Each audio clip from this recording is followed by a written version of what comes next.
We taste a lot of bourbon, whiskey, and American single malts here in the art studio, and we love to try new expressions. Some things we try are great. But we'll get to the top whiskeys of the year in a future episode. But first, the worst. Our selections for the most overrated whiskeys. Let's see them.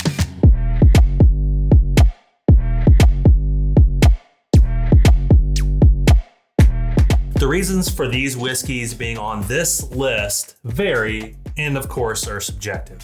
Everyone has a unique palate, and you might disagree with us. Well, you're wrong. Just kidding. We want to be honest with our reviews. We'll tell you if we don't like something, and we'll celebrate the bottles we do love. And disclaimer, the bottles on this episode are ones we have tried this year. We don't have access to every bottle available, so some that you think should be on this list might not be. We'd love to hear what you guys think. Do you agree or disagree with our selections? Let us know in the comments. If there's something you haven't tried, hopefully this episode helps the next time you go shopping. Let's get right into it. Bottle number 1. This is the $40 Traveler Whiskey.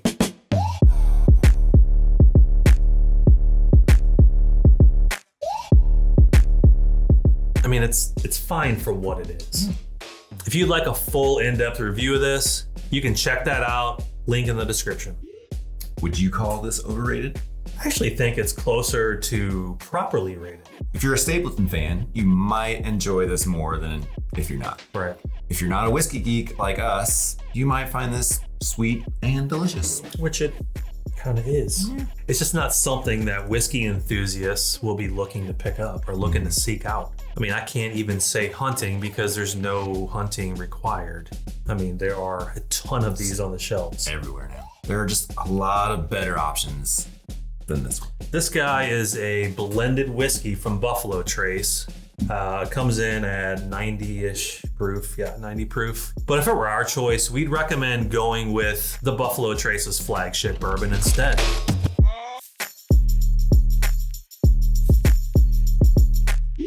It's also 90 proof, cheaper, and quite frankly, better tasting. Winner. Again, it is what it is, and for the right demographic of people, I'm sure it's great. For us, not so much. Yeah. So you're not going to buy another one? I like Chris Stapleton, but hard pass. That makes two of us. On to the next bottle. Bottle number 2, the $50 Knob Creek Bourbon X Rye.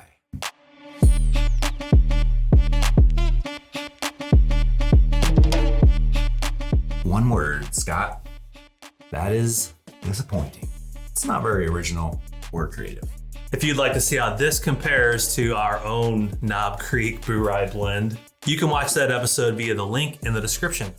All kinds of links. The tasting notes on the bottle are any indication. Vanilla, caramel, and pepper, you can't really expect much. Even the increased 113 proof from the typical 100 from Knob Creek doesn't really help.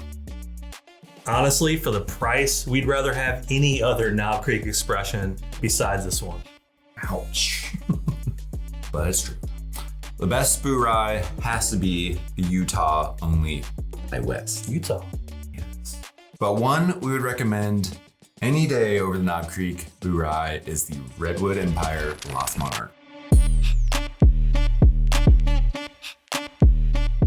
And bonus, it comes with a sweet looking label. There's nothing exciting here, so that would be a hard pass as well. So is the next one. Bottle number 3, the $55 Elijah Craig Toasted Rye.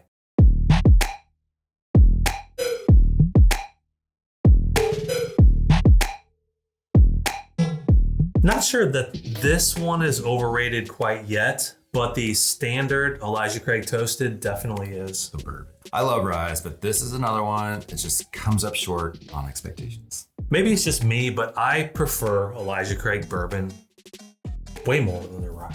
Yeah. It's 94 proof and only slightly better than the standard Elijah Craig rye. If you had the choice between this and the standard rye, you'd pick this. Yes. But if I had one choice, I'd probably pass on both and find something more exciting. Fair. Other ryes we'd recommend from Heaven Hill would be the Rittenhouse, the Pikesville, And based on taste, one other that we'll share later. If you're interested in a full review of the Elijah Craig Toasted Rye, join us over on Patreon to check that out. Bonus content, shoutouts, and more for only $5 a month. All right, on to the next one. Bottle number 4, the $60 Bullet Bourbon Barrel Strength Batch 8.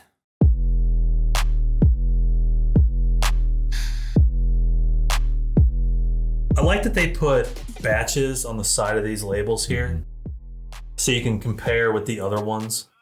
But it's still sourced whiskey that really doesn't do anything to leave a positive impression. The taste just lacks flavor. It's kind of harsh on the palate. Overly and really like unnecessarily spicy on the finish. Other than that, I mean, it's pretty traditional, I'd say. Got like caramel, baking spices, but it's also not really sweet. Yeah, not sweet at all. Yeah. Unfortunately, Bullet isn't a favorite of ours, and this might be good for one thing. Cocktail. But even then, you're paying more than necessary for something that you're just gonna mask with those other flavors in the cocktail. Yeah. A better option, in our opinion, is the sourced whiskey from Smoke Wagon.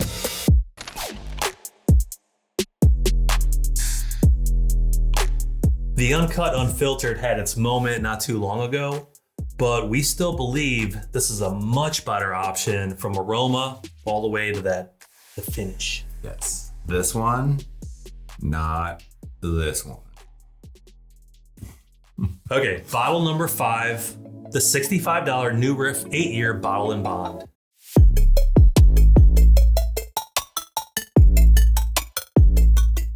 So this guy recently competed in a bourbon hunt challenge. Again, you can watch that by clicking the link in the description. I'll say this isn't bad. It's just not that good either.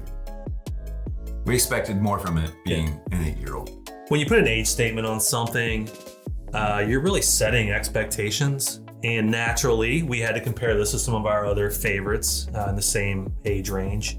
And it just fell short. Mm-hmm. So Scott, what are a couple bourbons that come to mind that you'd rather have than the New Riff? Bottle and bonds? Yes. Heaven Hill was better, 7-year. Old Forester, 1897 would be another. You know one I would pick? What's that? I would recommend the Holiday Expressions. They are currently 6 years old and have a much better flavor profile, in my opinion. You know, something we haven't done with this is blinded against other bottle and bonds. Maybe that will make a difference. You tell us. If you'd like to see this in a blind, let us know in the comments. We might try it sometime. You know, I really want to like New Riff because some of their expressions are good, others aren't my favorite. I just kind of feel like they're hit or miss. Mm-hmm. New Riff is still relatively young as a distillery. They're going to get better with time. If you have a New Riff recommendation that you think we should try, leave us a comment. Okay, what's next? Bottle number 6, the $75 Maker's Mark Wood Finishing Series Heart Release.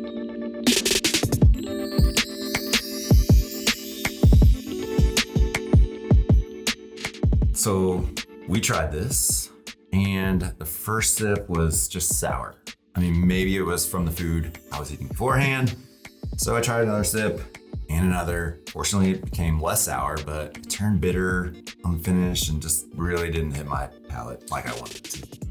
We're fans of double oak bourbon and of Maker's Mark in general, but this is not one we'd recommend unless you like over-oaked bitter bourbon. You like that? Doesn't sound too great. This first new release of the new wood finishing series was a miss for us. We really want to like it, but again, it's just disappointing. Yeah.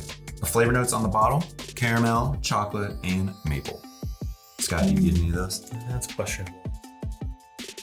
I get maple syrup. Yeah, okay. Caramel probably. Chocolate, that's kind of faint. Yeah. On top of that, it's got a short-lived finish, and it just turns into this like bitter oakiness. What would you recommend? Maker's Mark has some other great options, and even some finished with oak staves. I'd pick up the 46 cast strength, much better. 100%. Oh yeah. So Maker's Mark hasn't had a master distiller or even a master blender for a couple of years, but that recently changed. Dr. Blake Layfield was named master blender, and Beth Buckner is the lead blender. It's going to be interesting to see how things change or don't. We shall see. Yep. Okay, moving on. Bottle number 7, the $75 Angel's Envy Triple Oak.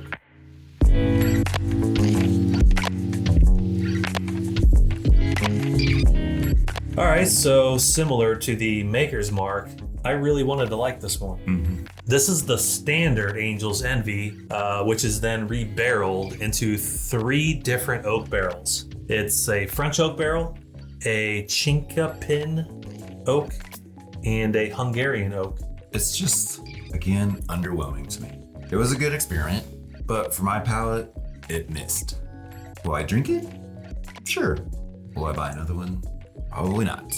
It's 92 proof and just really lacks depth. I get a ton of caramel, the little oak on the finish, but other than that, there just isn't a whole lot. I'd say it's thin and just lacks that finish. Yeah, I believe for the $75 price point, I think you can do better. Yeah. On the bright side, I think the aroma is solid. Fruity and creamy caramel with a hint of oak. It just doesn't translate well to the palate. If you're gonna spend money on Angel's Envy, grab the rye finished in rum cast. It's a solid hitter. Okay, you know what we got next? The worst of the worst. Bottle number 8, the $100 grain to glass rye whiskey.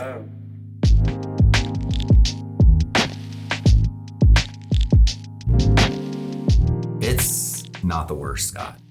Far from it. This is actually the best of the new grain to glass series from Heaven Hill. Okay, well then why the heck is it on this list?